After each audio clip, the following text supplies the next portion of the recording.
Salam sejahtera, terima kasih karena bersama dengan saya di Nazilin Unity Channel. Ini keputusan terkini berkaitan dengan Jana Wibawa semakan rayuan Muhyiddin. Wow. Sebelum itu, sila tinggalkan komen Anda untuk isu kali ini.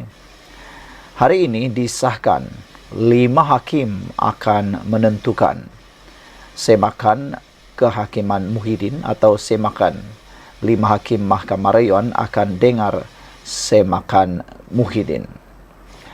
Nasib Muhyiddin akan ditentukan oleh 5 orang hakim tersebut. Apakah Muhyiddin akan mengalami nasib yang sama, di mana 5 akan menyokong untuk meneruskan atau 5 ini akan menarik? 5 hakim Mahkamah Rayuan akan mendengar permohonan semakan Muhyiddin Yassin untuk mengembalikan keputusan dilepas dan dibebaskan di EAA dalam kes salah guna program Jana Wibawa. Peguam bekas Perdana Menteri itu, Hisham Teh Po Tiek, mengesahkan Mahkamah Rayuan membenarkan permohonan 5 panel semasa pengurusan kes pagi ini. Presiden Mahkamah Rayuan Abang Ibrahim Abang Hisham Hasim bersetuju dengan permohonan kami melalui surat daripada Peguam Muhyiddin Chetan Jetwani bertarikh 19 April meminta panel 5 orang, kata Hisham ketika dihubungi. Pada 16 April lalu dilaporkan bahawa ahli Parlimen Pagoh itu memohon 5 hakim untuk mendengar permohonan semakannya. Mahkamah Rayuan juga menetapkan 9 Julai untuk mendengar semakan itu yang menyasarkan keputusan awal mahkamah untuk mengenepikan pembebasannya. Pada 28 Februari lalu, Mahkamah Rayuan membatalkan keputusan DAA terhadap Muhyiddin yang dibuat Mahkamah Tinggi dan mengembalikan 4 pertuduhan salah guna kuasa ke atasnya. Panel 3 hakim yang dipengurusikan Hadraria Said Ali sebulat suara membatalkan keputusan Mahkamah Tinggi Kuala Lumpur pada 15 Ogos tahun lepas yang membenarkan bekas Perdana Menteri itu untuk mencabar pertuduhan berkenan atas alasan ia tidak jelas dan cacat. Sebelum ini, Hakim Mahkamah Tinggi Muhammad Jamil Husin memutuskan pertuduhan salah guna kuasa terhadap Muhyiddin adalah cacat dan tidak selaras dengan kanun tata cara jenayah.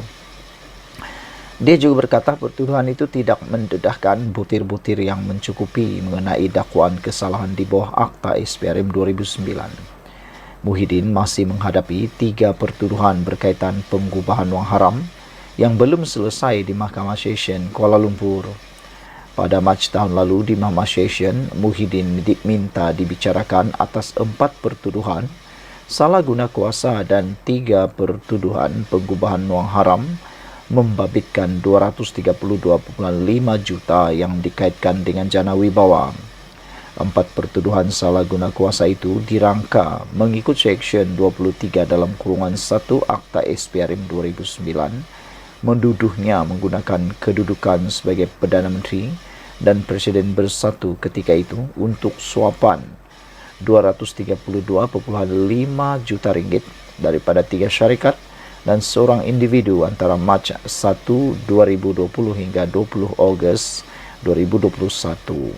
3 syarikat itu ialah Bukhari Equity, Nepturi Sdn Berhad dan Mamfor Sdn Berhad, manakala individu terbabit ialah Azman Yusuf. 3 pertuduhan pengubahan wang haram itu dibentangkan di bawah Seksyen 4 dalam kurungan 1 kurungan B Akta Pencegahan Pengubahan Wang Haram, Pencegahan Pembiayaan Keganasan dan Hasil daripada Aktiviti Haram 2001 dibaca bersama Seksyen 87 dalam kurungan 1 Akta sama. Muhyiddin didakwa menyalahgunakan kuasanya untuk bersatu menerima 125 juta ringgit hasil daripada aktiviti haram daripada Bukhari Equity antara 25 Februari 2021 hingga 8 Julai 2022. Tuduhan itu tidak mendakwa bahawa pembayaran dibuat kepadanya. Wang itu didakwa dicuci dengan menerima wang yang dimasukkan ke dalam akaun bersatu.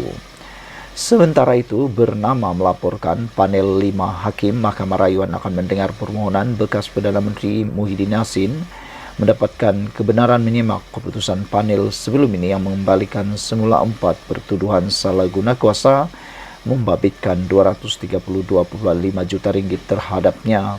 Seorang daripada pegawai Muhyiddin, Datuk Hisam Teh Po Teck, ketika dihubungi berkata Presiden Mahkamah Rayuan Tan Sri Abang Iskandar Abang Hashim telah membenarkan permohonan anak guamnya supaya panel 5 hakim mendengar permohonan itu.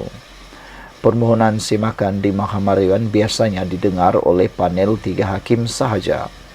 Pihak pendakwaan dan pembelaan Muhyiddin dimaklumkan oleh Timbalan Pendaftar Mahkamah Rayuan Muhammad Nur Firdaus Rosli semasa pengurusan kes hari ini bahawa permohonan Muhyiddin supaya panel 5 hakim mendengar permohonan semakan itu telah dibenarkan.